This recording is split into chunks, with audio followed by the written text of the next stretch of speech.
ಎಲ್ರಿಗೂ ನಮಸ್ಕಾರ. ಇವತ್ತಿನ ರೆಸಿಪಿಯಲ್ಲಿ ಹಸು ಹಾಲಿನಿಂದ ಈ ರೀತಿ ಮಸಾಲಾ ಪನ್ನೀರ್ನ ಮಾಡ್ತಾ ಇದ್ದೀನಿ. ತುಂಬಾ ಸುಲಭ ಮನೆಯಲ್ಲೇ ಮಾಡೋದು. ನೀವು ಪನ್ನೀರ್ ಟಿಕ್ಕಾ ಮಾಡಬಹುದು, ಪನ್ನೀರ್ ಫ್ರೈ ಇರಬಹುದು, ಪನ್ನೀರ್ ಮಸಾಲಾ, ಬಟರ್ ಮಸಾಲಾ, ಯಾವುದೇ ರೆಸಿಪಿಗಾಗ್ಲಿ ಈ ರೀತಿ ಪನ್ನೀರ್ನ ಮಾಡಿ ನೋಡಿ, ಸಖತ್ ಟೇಸ್ಟಿ ಆಗಿರುತ್ತೆ. ನಾನಿಲ್ಲಿ ಅಗ್ಯಾರೋ 2 ಬರ್ನರ್ ಗ್ಯಾಸ್ ಸ್ಟವ್ ನ ಬಳಸ್ತಾ ಇದ್ದೀನಿ. ಫಸ್ಟ್ ದಪ್ಪ ತಳದ ಪಾತ್ರೆನ ಇಟ್ಕೊಳ್ಳಿ. ತಳಕ್ಕೆ ಒಂಚೂರು ನೀರ್ ಹಾಕೋಬೇಕು. ಒಂದು 3-4 ಸ್ಪೂನ್ ಹಾಕೋತು ಅಂತಂದ್ರೆ ತಳ ಹತ್ತಲ್ಲ. ಹಾಲು ಕಾಯುವಾಗ ಒಂಚೂರು ನೀರ್ನ ಹಾಕೊಂಡು ಇದಕ್ಕೆ 1.5 ಲೀಟರ್ ಅಷ್ಟು ಹಸುವಿನ ಹಾಲನ್ನ ಬಳಸ್ತಾ ಇದ್ದೀನಿ. ಫ್ರೆಶ್ ಹಾಲಾದ್ರೂ ಬಳಸ್ಕೋಬಹುದು ಅವಾಗ ತಂದು. ಬಟ್ ನಾನು ಒಂದು 2-3 ದಿನದ ಹಾಲು ಉಳಿದಿತ್ತು, ಸೊ ಪನ್ನೀರ್ ಮಾಡೋಣ ಅಂತ ಅನ್ಬಿಟ್ಟು ಕಾಯಕ್ಕೆ ಇಟ್ಕೊಂಡಿದೀನಿ. 1.5 ಲೀಟರ್ ಅಷ್ಟು ಇದೆ ನೋಡಿ. ಇದೆಲ್ಲ ಪೂರ್ತಿ ಮಿಕ್ಸ್ ಮಾಡ್ಬಿಟ್ಟು ಒಂದ್ ಸ್ವಲ್ಪ ಹಾಲೆಲ್ಲ ಕಾದು ಮೇಲ್ಗಡೆ ಕೆನೆ ಇರುತ್ತಲ್ಲ ಅದೆಲ್ಲ ಕರಗಿದೆ.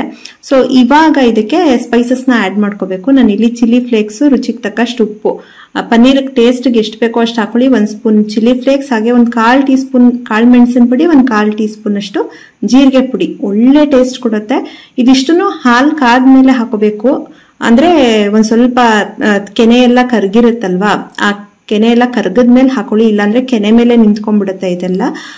ಇದು ಹಾಕಿ ಚೆನ್ನಾಗಿ ಕುದಿ ಬರ್ಬೇಕು ನೋಡಿ. ಈ ರೀತಿ ಹಾಲೆಲ್ಲ ಕಾದ್ಮೇಲೆ ಇನ್ನೇನು ಉಕ್ಕು ಬರುತ್ತೆ ಅನ್ನುವಾಗ ಕೊತ್ತಂಬರಿ ಸೊಪ್ಪು ಹಾಕೋತಾ ಇದ್ದೀನಿ. ಸ್ವಲ್ಪ ಕೊತ್ತಂಬರಿ, ಹಾಗೆ 2-3 ಎಲೆ ಪುದೀನ ಹಾಕೊಂಡ್ರೆ ಸಾಕು. 1 ಹಸಿಮೆಣಸಿನ್ಕಾಯಿ ಸಣ್ಣಗೆ ಹೆಚ್ಚಿಬಿಟ್ಟು ಹಾಕೊಳ್ಳಿ. ಮನೆಯಲ್ಲಿ ತುಂಬಾ ಸಣ್ಣ ಮಕ್ಳಿದ್ದಾರೆ, ಖಾರ ತಿನ್ನಲ್ಲ ಅನ್ನೋರು ಹಸಿಮೆಣಸಿನ್ಕಾಯಿ ಸ್ಕಿಪ್ ಮಾಡ್ಕೋಬಹುದು. ಬಟ್ ಎರಡನ್ನೂ ಈ ರೀತಿ ಚಿಲ್ಲಿ ಫ್ಲೇಕ್ಸ್, ಹಸಿಮೆಣಸಿನ್ಕಾಯಿ ಎರಡೂ ಹಾಕೊಂಡ್ರೆ ಒಳ್ಳೆ ಟೇಸ್ಟ್ ಕೊಡುತ್ತೆ.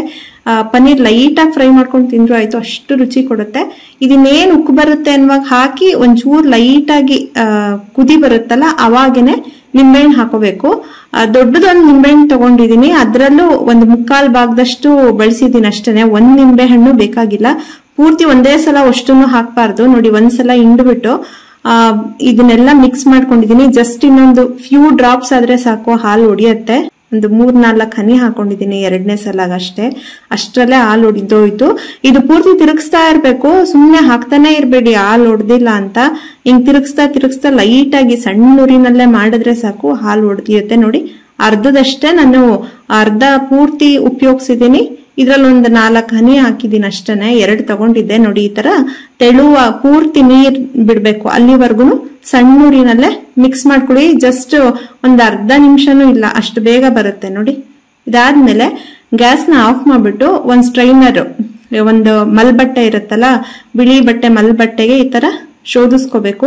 ಇದ್ರ ಮೇಲೆ ನೀವು ಇಮಿಡಿಯೇಟ್ ಆಗಿ ತಣ್ಣೀರ್ನ ಹಾಕೊಳ್ಳಿ. ಇದರಿಂದ ಗಟ್ಟಿ ಆಗಲ್ಲ. ನೀವು ಗ್ರೇವಿ ಮಾಡ್ಲಿ ಹಾಗೆ ಇಡ್ಲಿ ಗಟ್ಟಿ ಆಗಲ್ಲ. ಪನ್ನೀರು ತುಂಬಾ ಸಾಫ್ಟ್ ಆಗಿ ರುಚಿಯಾಗಿರತ್ತೆ. ತುಂಬಾನು ನಿಂಬೆಹಣ್ಣು ಹಾಕ್ಬಾರ್ದು. ಯಾವ್ದೇ ಗ್ರೇವಿಗಾಗ್ಲಿ ಒಂಥರ ಹುಳಿ ಆಗುತ್ತಲ್ಲ, ಜಸ್ಟ್ ಒಂದ್ ಸ್ವಲ್ಪ ಹಾಕಿ ಮಿಕ್ಸ್ ಮಾಡಿದ್ರೆ ಸಾಕು, ಪನ್ನೀರ್ ಬರುತ್ತೆ. ಈ ತರ ತಣ್ಣೀರೆಲ್ಲ ಹಾಕಿ ಪೂರ್ತಿ ನೀರೆಲ್ಲ ಈ ತರ ಶೋಧಿಸಿದ್ಮೇಲೆ ಈ ತರ ಇಂಟ್ಕೊಳ್ಳಿ. ಇದು ತಣ್ಣೀರ್ ಹಾಕಿರ್ತೀವಲ್ಲ, ತಣ್ಣಗೆ ಆಗಿರುತ್ತೆ ಸ್ವಲ್ಪ. ಈ ರೀತಿ ಕೈನಲ್ಲೇ ಚೆನ್ನಾಗಿ ಪ್ರೆಸ್ ಮಾಡ್ಕೊಳ್ಳಿ ನೋಡಿ. ನೀರೆಲ್ಲ ಈ ತರ ಸ್ವಲ್ಪ ಹಿಂಡ್ಕೊಂಡ್ಮೇಲೆ ಇದನ್ನ ಒಂದ್ ಸ್ವಲ್ಪ ಲೆವೆಲ್ ಮಾಡ್ಕೋಬೇಕು. ತುಂಬಾ ದಪ್ಪ ಇರುತ್ತಲ್ವಾ, ಇದನ್ನ ಸ್ವಲ್ಪ ಪ್ರೆಸ್ ಮಾಡ್ಕೊಳ್ಳಿ ಕೈನಲ್ಲೇ, ಈ ತರ ಲೆವೆಲ್ ಮಾಡ್ಕೊಳ್ಳಿ. ಸ್ಕ್ವೇರ್ ಆಕಾರದಲ್ಲಿ ಇಟ್ಕೋತು ಅಂತ ಅಂದ್ರೆ ಪೀಸಸ್ ಚೆನ್ನಾಗಿ ಬರುತ್ತೆ, ಕಟ್ ಆಗುತ್ತೆ ನೀಟಾಗಿ. ಈ ರೀತಿ ಫ್ಲಾಟ್ ಮಾಡ್ಕೋಬೇಕು. ಎಷ್ಟು ಥಿಕ್ನೆಸ್ ಬೇಕು ನಿಮ್ಗೆ ಪನ್ನೀರ್, ಆ ರೀತಿ ಥಿಕ್ನೆಸ್ಗೆ ಫ್ಲಾಟ್ ಮಾಡ್ಕೊಂಡು ಇದನ್ನ ಒಂದ್ ಸಮ ಕವರ್ ಮಾಡ್ಕೊಳ್ಳಿ. ಬಟ್ಟೆ ಸ್ವಲ್ಪ ಮುದ್ರಿ ಇತ್ತು ಅಂತ ಅಂದ್ರೆ, ಕರೆಕ್ಟ್ ಆಗಿ ನೀವು ಫೋಲ್ಡ್ ಮಾಡ್ಲಿಲ್ಲ ಅಂದ್ರೆ ಮೇಲ್ಗಡೆ ಲೇಯರ್ ಅದೇ ಆಕಾರದಲ್ಲಿ ಬರುತ್ತೆ ನೋಡಿ. ಈ ತರ ಒಂಚೂರು ನರ್ಗೆ ಇಲ್ದಂಗೆ ನೋಡಿ. ಇದು ಭಾರ ಇಟ್ಬಿಟ್ಟು ತುಂಬಾ ಹೊತ್ತು ಬಿಡಬಾರ್ದು. ಒಂದ್ 20-25 ನಿಮಿಷ ಬಿಟ್ರು ಸಾಕು, ಎಷ್ಟು ಚೆನ್ನಾಗಿ ಸೆಟ್ ಆಗಿರುತ್ತೆ. ನಿಮ್ಗೆ ಯಾವ ಶೇಪಲ್ಲಿ ಬೇಕು ಆ ಶೇಪಲ್ಲಿ ಕಟ್ ಮಾಡ್ಕೊಂಡು ಈ ತಕ್ಷಣಕ್ಕೆ ಅಡಿಗೆಗೆ ಎಷ್ಟು ಬೇಕೋ ಅಷ್ಟು ತೆಕ್ಕೊಳ್ಳಿ. ಉಳ್ದಿದ್ದನ್ನ ಒಂದ್ ಬಟ್ಲಿಗೆ, ಬಾಕ್ಸಿಗೆ ನೀರ್ ಹಾಕ್ಬಿಟ್ಟು ನೀರಲ್ಲಿ ಡಿಪ್ ಮಾಡಿ ಫ್ರಿಡ್ಜ್ ನಲ್ಲಿ ಇಟ್ಕೋಬೇಕು. ಒಂದ್ 2-3 ದಿನ ಬಳಸ್ಕೋಬಹುದು. ಬಟ್ ಫ್ರೆಶ್ ಆಗಿ ಮಾಡ್ಕೊಂಡ್ರೆ ಚೆನ್ನಾಗಿರುತ್ತೆ, ಸಾಫ್ಟ್ ಆಗಿರುತ್ತೆ. ಇಲ್ಲಿ ಮೈಸೂರಿಗೆ ಬಂದಾಗಿಂದ ನನ್ಗೆ ಹಸುವಿನ ಹಾಲು ಚೆನ್ನಾಗಿ ಸಿಗ್ತಾ ಇದೆ. ಉಳ್ದಿದ್ದ ಹಾಲಲ್ಲೂ ಮಾಡ್ಕೊಂತೀನಿ, ರೆಗ್ಯುಲರ್ ಆಗಿ ಮಾಡ್ತೀನಿ ಪನ್ನೀರು. ಅದ್ರ ಜೊತೆಗೆ ನಾನು ಜಾಸ್ತಿ ಬೇಕು ಪನ್ನೀರ್ ಅಂತ ಅಂದ್ರೆ ಒಂದ್ 2 ಲೀಟರ್ ಹಾಲು ತಗೊಂಡ್ರು ಒಂದ್ 400 ಗ್ರಾಮ್ ಮೇಲಾಗುತ್ತೆ.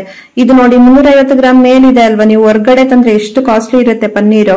ಅದು ಈ ತರ ಮಸಾಲ ಎಲ್ಲ ಹಾಕೊಂಡ್ ಮಾಡಿದ್ರಂತೂ ಸಕ್ಕದಾಗಿರುತ್ತೆ ಟೇಸ್ಟು. ಇಷ್ಟಪಟ್ಟು ತಿಂತಾರೆ. ನಾನು ಶ್ರಾವಣ ಮಾಸ, ಕಾರ್ತಿಕ್ ಮಾಸದಲ್ಲೆಲ್ಲ ನಾನ್ ವೆಜ್ ಮಾಡಲ್ಲ ಮನೆಯಲ್ಲಿ. ಮೊಟ್ಟೆನೂ ಇಲ್ಲ, ಚಿಕನ್ ಇಲ್ಲ. ಸೊ ಪ್ರೋಟೀನ್ ಬೇಕಂತ ಅಂದ್ರೆ ಇದು ಬೆಸ್ಟ್ ಸೋರ್ಸ್. ಇಷ್ಟಪಟ್ಟು ತಿಂತಾರೆ ಮಕ್ಕಳು. ಕಾಳು, ಮೊಳಕೆ ಕಾಳೆಲ್ಲ ತಿನ್ನೋದ್ಕಿಂತ ಈ ಪನ್ನೀರ್ ಅಂದ್ರೇನೆ ಇಷ್ಟ ಮಕ್ಳಿಗೆ. ಸೊ ಸ್ವಲ್ಪ ಹಂಚ ಮೇಲೆ ಇದನ್ನೇ ಎಣ್ಣೆ ಹಾಕಿ ಫ್ರೈ ಮಾಡಿ ಒಂಚೂರು ಉಪ್ಪು ಖಾರ ಉದ್ರಿಸ್ಬಿಟ್ರು ಸಾಕು. ಇದ್ರಲ್ಲೇ ಎಲ್ಲ ಹಾಕಿರ್ತೀವಿ.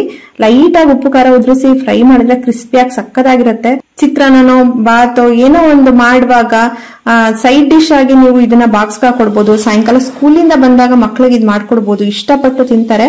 ಸೊ ಖಂಡಿತ ಟ್ರೈ ಮಾಡಿ ಈ ರೆಸಿಪಿ. ನಿಮ್ಮೆಲ್ರಿಗೂ ಇಷ್ಟ ಆಯ್ತು ಅನ್ಕೊಂತೀನಿ. ಇಷ್ಟ ಆದ್ರೆ ಲೈಕ್ ಮಾಡಿ, ಶೇರ್ ಮಾಡಿ. ಮತ್ತಷ್ಟು ಇಂಟ್ರೆಸ್ಟಿಂಗ್ ರೆಸಿಪೀಸ್ಗಾಗಿ ವೈಷ್ಣವಿ ಚಾನಲ್ಗೆ ಸಬ್ಸ್ಕ್ರೈಬ್ ಆಗೋದು ಮರಿಬೇಡಿ. Thank you.